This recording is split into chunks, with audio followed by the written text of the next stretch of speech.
Yves Bellavance est né à Disraeli, mais c'est à Sherbrooke qu'il a choisi de vivre. Alors qu'il rêvait d'être journaliste, il s'est inscrit au cégep de Jonquière, où il a fait la rencontre d'André Larocque.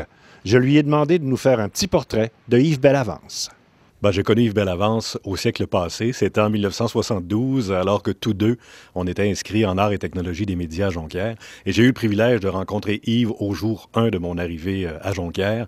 Et Yves, c'était un gars entier, c'était un gars passionné, et c'était un gars qui très facilement se liait d'amitié avec les gens. Pour preuve, notre amitié a duré jusqu'à la fin de ses jours. Pour lui, l'information, c'était extrêmement important. C'est ce qu'il voulait faire dans la vie. Pour preuve, évidemment, le cours à Jonquière, comme les gens le savent, dure 3 ans, mais après 2 ans, Yves en avait assez.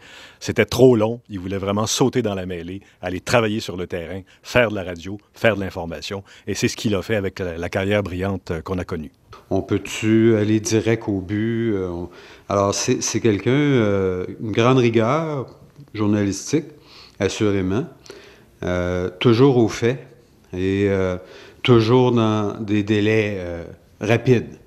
On avait eu une rencontre avec le ministre Pierre Debanné, qui était ministre au fédéral du développement économique, je crois, à ce moment-là. M. Debanné avait l'habitude de regarder toujours au-dessus des personnes, je ne sais pas pourquoi, un style politique.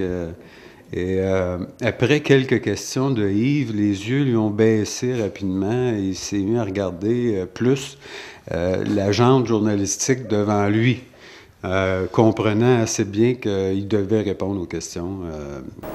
Yves Bellavance. C'est le premier contact que j'ai eu avec Yves. Effectivement, c'est comme patron et c'est d'abord mon boss qui est devenu rapidement un ami. Et là où on avait des atomes crochus, Yves, évidemment, son dada, c'est la politique. Et moi, j'avais le privilège d'assurer la couverture politique sur le territoire. Alors, vous comprendrez que des débats, on en a eu, des longues discussions ésotériques, on en a eu, mais toujours sous l'angle, je dirais, sous l'angle de la rigueur. Il y avait une vision critique de la couverture en région et l'importance de la rigueur. Le fait que ce soit régional, c'était pas une raison pour abaisser les standards.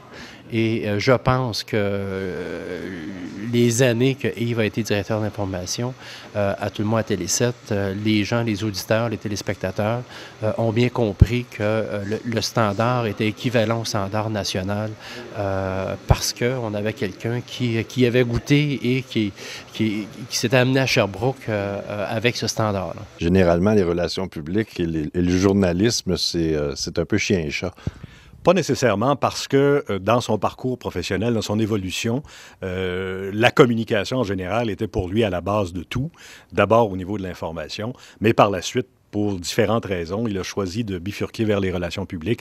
Il a fondé son cabinet avec énormément de succès et c'était, à mon avis, une suite logique de sa carrière. Yves est passé de journaliste à relationniste sous mes yeux parce qu'on a fait ça ensemble.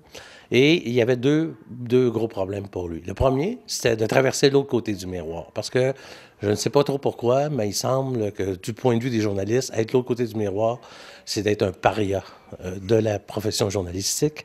Et ça, Yves a quand même vécu ça au début. Et il y avait l'autre petit problème, c'est qu'il n'était pas habitué de facturer son temps. Il était habitué de le donner. Après 10 ans, je pense qu'on en avait fait un professionnel de relations publiques aguerri, qui était rigoureux et qui était très fier de sa nouvelle profession et de ce qu'on pouvait faire. Yves avait le 6e sens, celui du bon journaliste, celui qui perçoit ce qui va être une nouvelle, qui perçoit dans la nouvelle ce qui va avoir de l'impact, ce qui va faire la différence pour les gens. Il y avait le point de vue de ceux qui sont intéressés à une évolution, à un changement. Puis il y avait aussi le point de vue de monsieur et madame tout le monde qui veulent savoir ce qui se passe autour d'eux. Il y avait aussi une curiosité qui était absolument exceptionnelle. À la lumière de ces témoignages, le moins que l'on puisse dire, c'est que le fait de côtoyer Yves Bellavance ne pouvait que vous obliger à donner le meilleur de vous-même, au travail comme dans la vie. Guy Ouellette, à Sherbrooke.